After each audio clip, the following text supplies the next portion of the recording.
আজকে সুবিলের সর্বস্তরের মানুষ এখানে হাজিরগিল থেকে একদম বারোমাসিয়া পর্যন্ত সর্বস্তরের মানুষ এখানে স্বতঃস্ফূর্ত অংশগ্রহণ করেছে।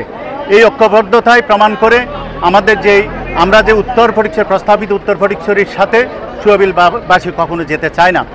আমি এটার একদম সম্পূর্ণরূপে অবৈধভাবে এবং অগণতান্ত্রিকভাবে এটা সম্পৃক্ত করা হয়েছে। আপনারা জানেন এখানে প্রস্তাবিত যে উপজেলা সদর সুবিল থেকে যদি বাগান বাজার হয় তাহলে 40 কিলোমিটার, আর যদি দাঁতমারা হয় প্রায় 30 কিলোমিটার। অর্থাৎ আমাদের অথচ ফটিকছড়ি সদরের সাথে আমাদের মাত্র 5 কিলোমিটার আমাদের দূরত্ব। আমাদের এই সুবিলবাসীকে বিভিন্ন সময়ে এইভাবে প্রতারিত করা হয়েছে। ভূজপুর থানার সাথে সম্পৃক্ত করে আগে প্রতারিত করা হয়েছে, পৌরসভা অংশ নিয়ে আমাদেরকে সাথে প্রতারিত করা হয়েছে, এবং তৃতীয়বার আমাদেরকে উত্তর ফটিকছড়ির সাথে সুবিলকে সম্পৃক্ত করে আরেকটা প্রতারণা করার চেষ্টা করা হয়েছে। আজকে আমরা যারা ষড়যন্ত্রকারী, যারা এই সিদ্ধান্ত নিয়েছে তাদেরকে বলতে চাই, আপনারা দেখেন আজকে সুবিলবাসী ঐক্যবদ্ধ। আমরা আজকে এই সুবিলবাসী আমরা কখনো উত্তর ফটিকছড়ি যেতে চাই না, এবং আশা করি আজকের এই মানববন্ধন থেকে আজকে যারা প্রশাসনে আছেন, যারা ডিসিশন মেকার আছে, যারা উচ্চ মহলে আছেন, তারা আমাদের যে প্রাণীর দাবি, সুবিল মানুষের যে প্রাণী দাবি, সেই প্রাণীর দাবি মেনে নিবে।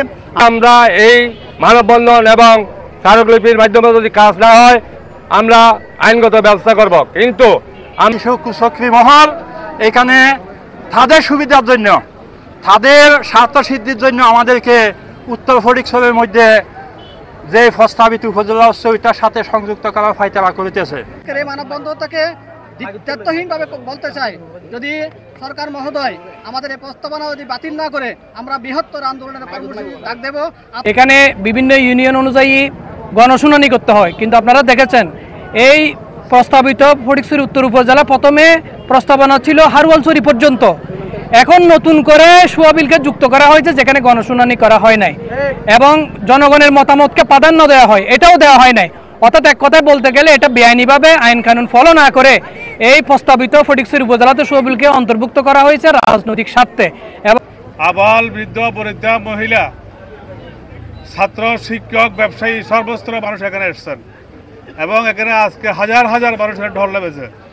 তার কারণ হচ্ছে মানুষ বিক্ষুব্ধ এই কারণে আমরা 5 কিলোমিটার দূরের বিবিরহাট বা ফটিকছড়ি থেকে না থেকে কেন আমরা 40 কিলোমিটার দূরে নারায়ণহাট হয়ে যাব বা স্থিতি এটাই প্রমাণ করে আমাদেরকে যে অন্যায়ভাবে যে আমাদের যে সিদ্ধান্তটা নেওয়া হয়েছে তা অন্যায়ভাবে নেওয়া হয়েছে, এটা আমরা মানি না, এটা আমরা মানব না, এবং এর জন্য আমরা যত ধরনের সব করা দরকার আমরা ইনশাল্লাহ করব।